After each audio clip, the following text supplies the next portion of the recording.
yan. Malamig na rin. Lalong uminit ka mo. Malamig na rin yan. Sumingaw ang lupa eh. Yung sa garay na ilo, bakit kahit na kahit na walang ulan, nagbabaha sa ilo? Bumabaha, no? Oo. May ano siguro yan, may breakwater. Tataka ko yan eh. Inaano siguro nila yan, yung pinipigil yung tubig, no? Pagdating ng hapon, pinakakawalan eh. Oo.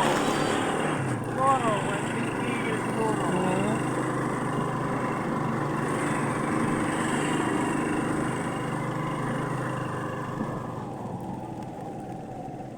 Kung tutusin, maganda yung ganun kasi kaya nananatili walang lumot. Oo.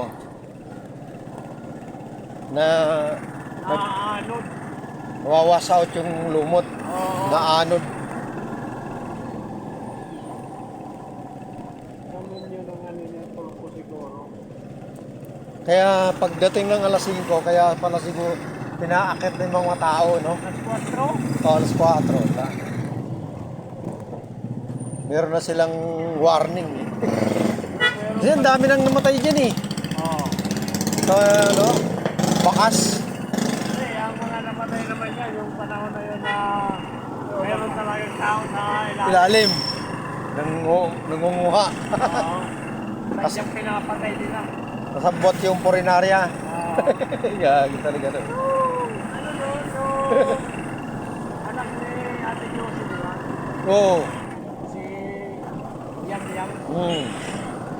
Birthday nun. Doon nadali yun eh. Birthday nung mamatay yun. Graduating. Doon yata yung celebrate eh, di ba? Oo. Sayang. Ayun, si Kuya Jess, parang hindi na yata nakakabakon. Hindi ko nakikita sa labas. Oh, Hindi ko nakikita sa labas.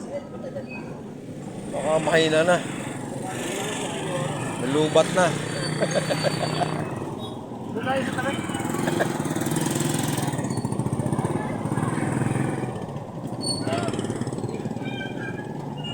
Yan talaga, pagka matanda na eh. Sabi, bata pa naman yan. Si Jess ano? Wala, stroke, pangalawang stroke na yata yun eh. Si paring Jess. Bakit? Parang hindi ko na nakikita. Ay, hindi. Ganun na yung pinanindigan na yung sarili niya, may sakit siya.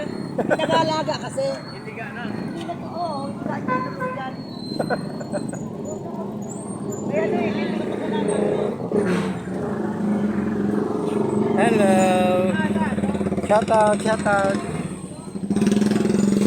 Buti nakasilong ka, umuulan na.